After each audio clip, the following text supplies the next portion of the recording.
Hay un número que el gobierno de México acaba de poner sobre la mesa y que lo cambia todo de manera que va a ser difícil ignorar. No es un número de opinión, no es una estimación política conveniente, ni una proyección hecha para ajustarse a un argumento. Es un número verificado por el propio ejército mexicano, respaldado por años de datos forenses sobre armas decomisadas en operativos contra el crimen organizado en todo el territorio nacional.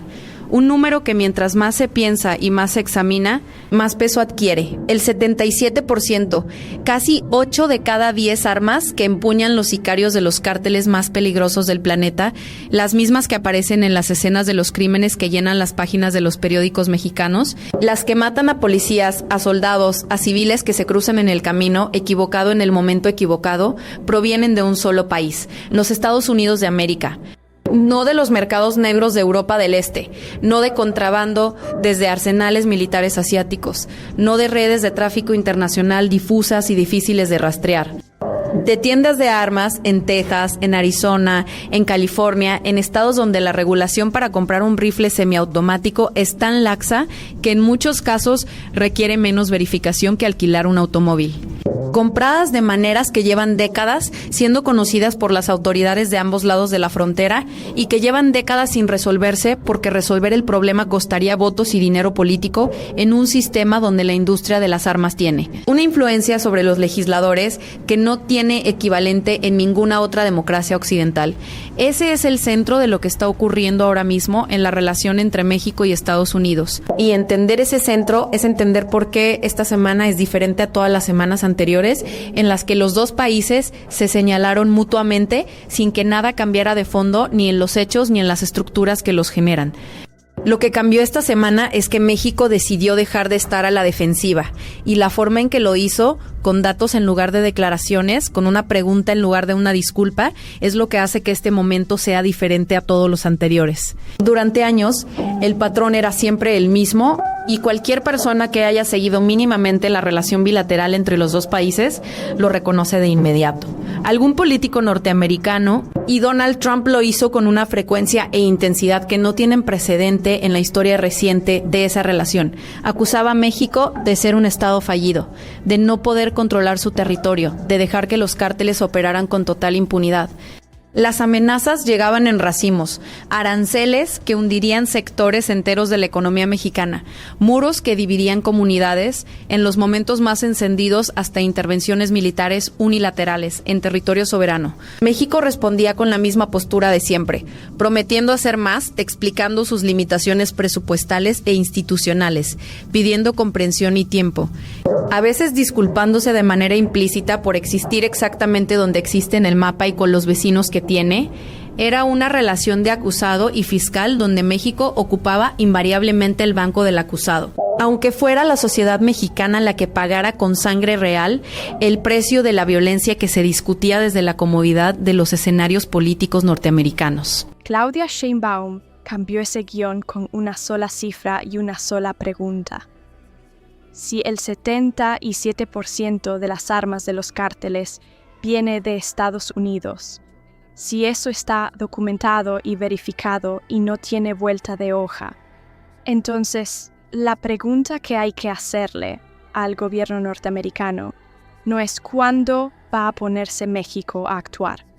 La pregunta es cuándo se va a poner Estados Unidos a actuar con sus propias leyes de armas, con sus propios vendedores de armas, que saben perfectamente a dónde van esas compras, con sus propios estados, donde la regulación es tan laxa que comprar un rifle de asalto requiere menos documentación que abrir una cuenta bancaria. Esa inversión del argumento es lo que tiene a Washington en una posición que no sabe muy bien cómo manejar. Tan solo en lo que va del año, las Fuerzas Armadas mexicanas han incautado más de 10,000 armas en operativos a lo largo del país. Una cifra que parece enorme hasta que la propia Secretaría de la Defensa la contextualiza con la honestidad que pocos esperaban escuchar de manera tan directa en un comunicado oficial. Es apenas la punta del iceberg, una fracción visible de un flujo que cruza la frontera todos los días por decenas de puntos distintos, en vehículos particulares, en camiones de carga, en piezas desmontadas que se ensamblan ya en territorio mexicano, en cantidades que hacen de las 10,000 incautadas una muestra estadística pequeña del total real.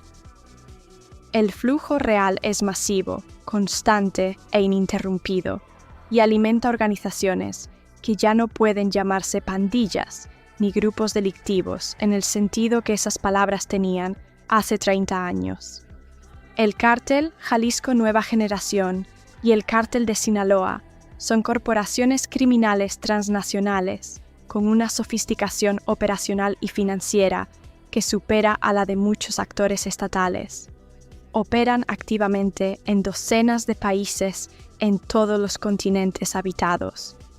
Tienen ejércitos privados equipados con armamento que en muchos casos supera al de los cuerpos policiales regionales, incluyendo drones modificados para uso ofensivo, vehículos blindados y armamento de grado militar de procedencia norteamericana.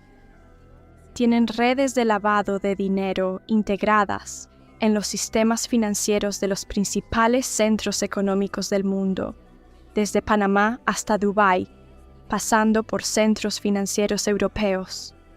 Tienen capacidad de corrupción que penetra instituciones a niveles que hace 2 décadas habrían sido considerados imposibles. Este es el adversario que México enfrenta cada día. Y casi todo ese arsenal empezó su camino en una tienda de armas al norte del río Bravo.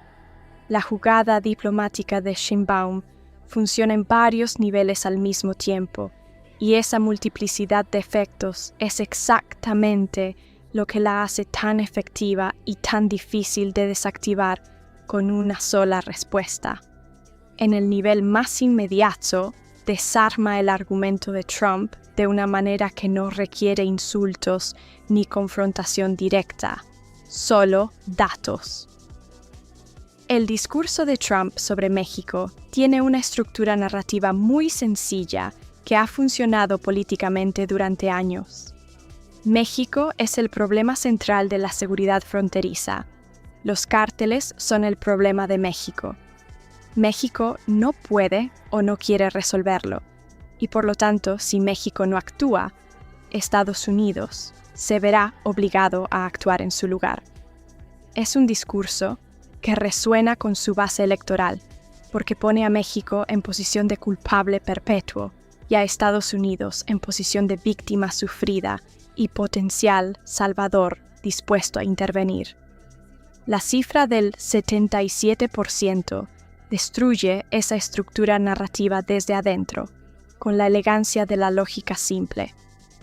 No puede ser simultáneamente la víctima del problema y el principal proveedor de las herramientas materiales con que ese problema opera todos los días. No puede señalar al incendio con una mano, mientras con la otra le pasas gasolina al pirómano a través de tiendas de armas con mínima regulación y esperar que nadie en el mundo lo note ni lo diga en voz alta. Sheinbaum lo dijo, con un número verificado, y eso no tiene vuelta atrás. En el nivel estratégico más profundo, el que define la arquitectura de la relación bilateral, no para esta administración, sino para las que vengan, la solicitud formal al gobierno norteamericano de controlar el flujo de armas no es solo una respuesta a Trump.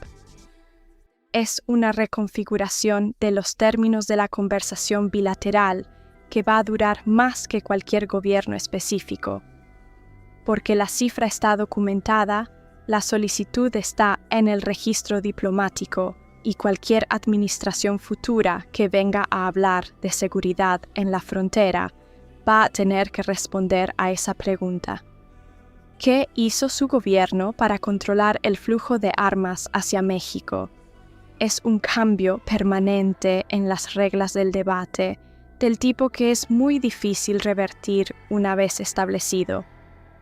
Washington queda atrapado en un dilema sin salida política cómoda y con ramificaciones que se extienden más allá de la relación bilateral. Si ignoran la solicitud y continúan hablando de México como el origen principal del problema de seguridad fronteriza, sin mencionar las armas, quedan expuestos ante cualquier observador razonablemente informado como actores de mala fe que hablan de combatir un problema que ellos mismos alimentan de manera estructural y documentada. Cada vez que un político norteamericano pronuncie las palabras cártel o violencia en México, habrá alguien en la sala con acceso a ese 77% para recordarle que la conversación no puede ser completa sin él. Si responden con seriedad y empiezan a endurecer la regulación de ventas de armas en los estados fronterizos, se enfrentan a la Asociación Nacional del Rifle, a los legisladores que dependen económicamente de ese lobby para sus campañas, y a una base electoral que considera la libre posesión de armas un derecho constitucional que no admite negociación. La respuesta más probable, la tibia, llena de evasivas y de promesas vagas sin mecanismo de cumplimiento, ya estaba perfectamente prevista y calculada por el gobierno mexicano antes de hacer la solicitud. Lo que importa no es la respuesta específica que llegue desde Washington.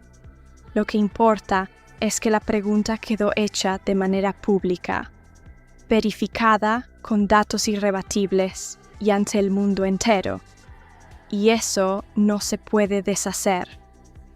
Mientras este duelo diplomático se desarrollaba en las cancillerías y en los medios internacionales, el ejército mexicano le entregó al gobierno otro argumento concreto para defender su posición ante quienes acusan de inacción. Un operativo de inteligencia y precisión quirúrgica contra estructuras del cártel Jalisco Nueva Generación, que resultó en la incautación de arsenales completos, el desmantelamiento de laboratorios de producción, la destrucción de infraestructura logística y la detención de operadores de nivel importante dentro de la jerarquía de la organización. No fue una declaración de intenciones, no fue un comunicado de prensa con fotos seleccionadas.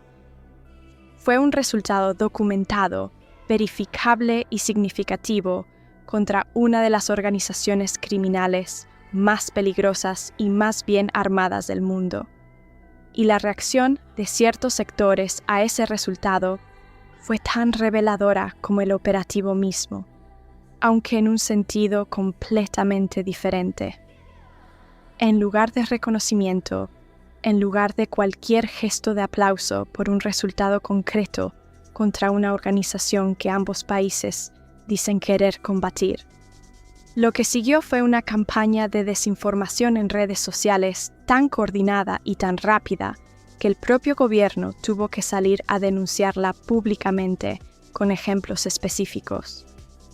Videos viejos presentados como recientes. Imágenes de otros conflictos y otros contextos recicladas, como si fueran del operativo. Narrativas armadas con precisión para sugerir que el éxito era en realidad un fracaso, que había habido violaciones de derechos humanos, que los verdaderos líderes habían escapado. Una avalancha diseñada específicamente para neutralizar el impacto positivo de una victoria real, antes de que pudiera consolidarse en la percepción pública. La pregunta que nadie responde con claridad, al menos no en público, es ¿quién financia y coordina esas campañas con la velocidad y la precisión con que aparecieron? Los propios cárteles tienen capacidad probada para operar granjas de bots, pagar operadores de redes sociales y producir contenido desinformativo de manera profesional. Esa parte no sorprende a nadie que haya seguido de cerca la evolución de estas organizaciones en los últimos años. Pero hay quienes señalan que la velocidad de la respuesta la coordinación entre plataformas distintas y la narrativa claramente armada para un objetivo político específico, neutralizar el impacto de una victoria del ejército, sugieren algo más que la reacción improvisada de una organización criminal respondiendo a una amenaza operacional. Hay intereses, tanto dentro como fuera de México, que se benefician política y económicamente de una narrativa que pinta al Estado mexicano como débil, incapaz y desbordado. Intereses que tienen razones concretas para que no se sepa que el Estado mexicano está librando esa guerra de manera activa y ganando batallas concretas y verificables. El hecho de que el gobierno identificara la campaña específicamente, la nombrara en sus comunicaciones públicas y la denunciara con ejemplos concretos, en lugar de ignorarla como haría un gobierno que no sabe cómo responder, es en sí mismo una declaración de posición. Ya no se quedan callados ante las mentiras, las confrontan. En este escenario de tensiones cruzadas y múltiples frentes abiertos, apareció una figura lateral que intentó capitalizar el momento con un comentario dirigido a una audiencia regional. Nayib Bukele, el presidente de El Salvador, publicó en sus redes sociales un mensaje que muchos leyeron como una burla directa hacia la estrategia de seguridad mexicana. La sugerencia implícita era reconocible para quien conoce el estilo comunicacional de Bukele. Si México hiciera lo que él hizo con las maras en El Salvador, los problemas se resolverían con relativa rapidez. Un intento de posicionarse como el referente latinoamericano en materia de combate al crimen organizado, usando a México como contraste que lo favoreciera. El gobierno mexicano, con una elegancia que en política exterior habla por sí sola más que cualquier respuesta directa, eligió ignorarlo completamente, negándole la plataforma adicional y el ciclo de noticias que una respuesta oficial habría generado. Fueron los analistas independientes, los académicos especializados y los expertos en seguridad regional quienes respondieron, y lo hicieron con una sola pregunta, que bastó para contextualizar el comentario de Bukele. ¿Alguien está realmente comparando El Salvador con México como si fueran el mismo tipo de problema?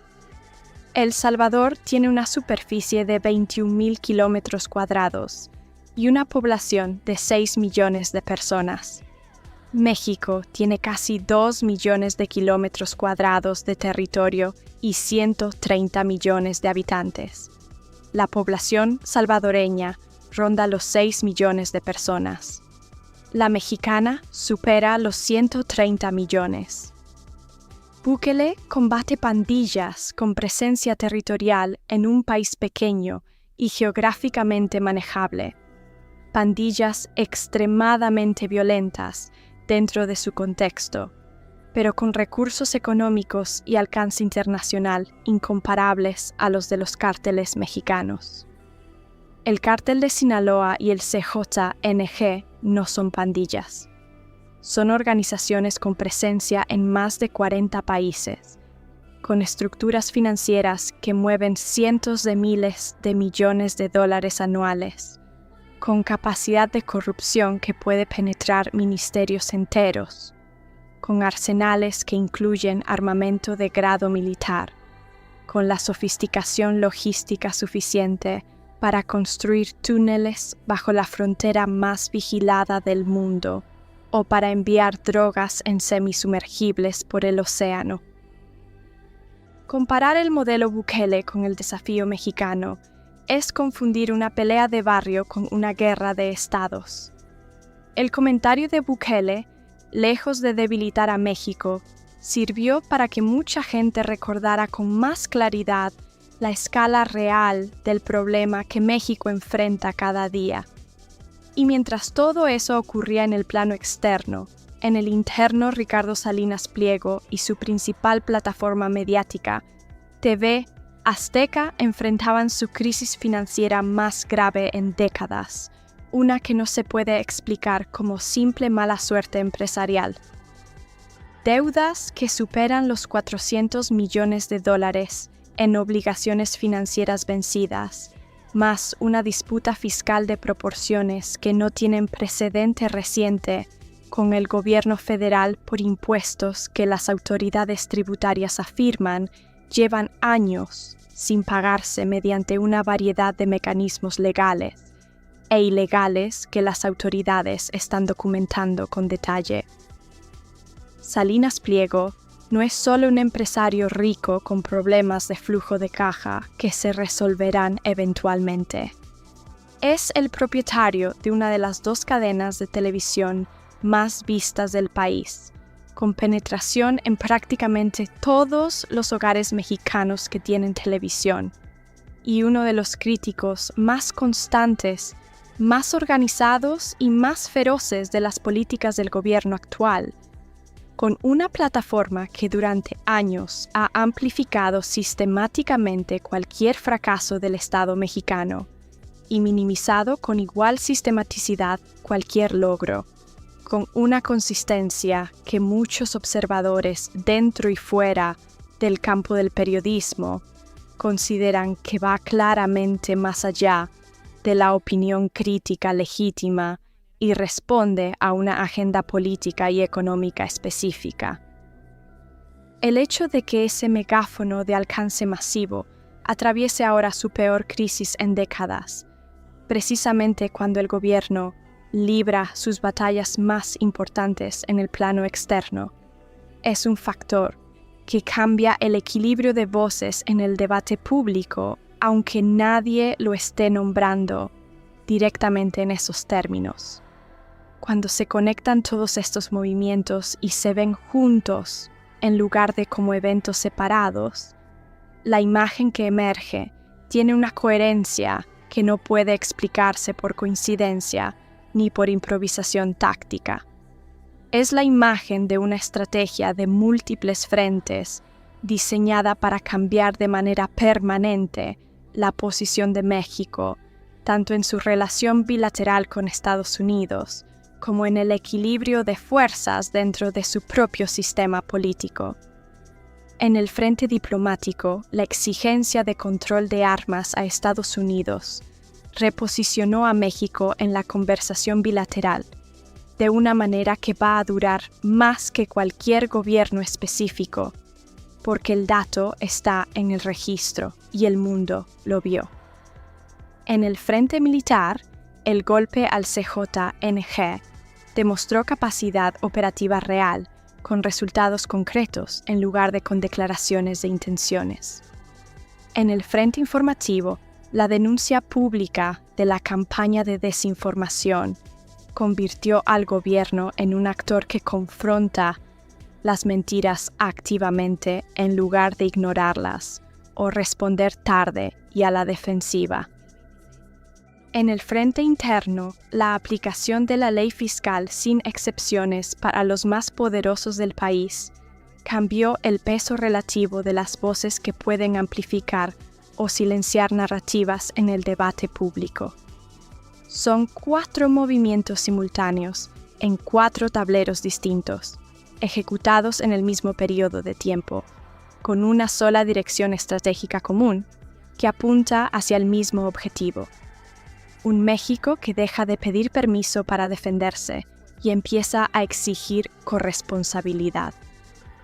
La pregunta que ahora resuena en los pasillos del poder en Washington, en las cancillerías de América Latina y en cualquier foro donde se discuta seriamente el futuro de la seguridad en el hemisferio, ya no es exclusivamente la que México ha tenido que responder durante décadas mientras era empujado al banco del acusado. Ya no es solo ¿qué va a hacer México para detener a los cárteles? Una pregunta válida que México sigue respondiendo, operativo por operativo, con sus instituciones, con sus soldados y con un costo humano que pocas sociedades estarían dispuestas a pagar. Pero ahora hay otra pregunta sobre la mesa, documentada con datos oficiales, verificada por el propio ejército del país acusado, puesta en el registro diplomático internacional y sin respuesta cómoda disponible para quien la recibe. ¿Qué va a hacer Estados Unidos para dejar de armar a las organizaciones que México combate todos los días? Esa pregunta no desaparece con una declaración tibia ni con promesas de revisión. Está en el registro. El mundo la escuchó.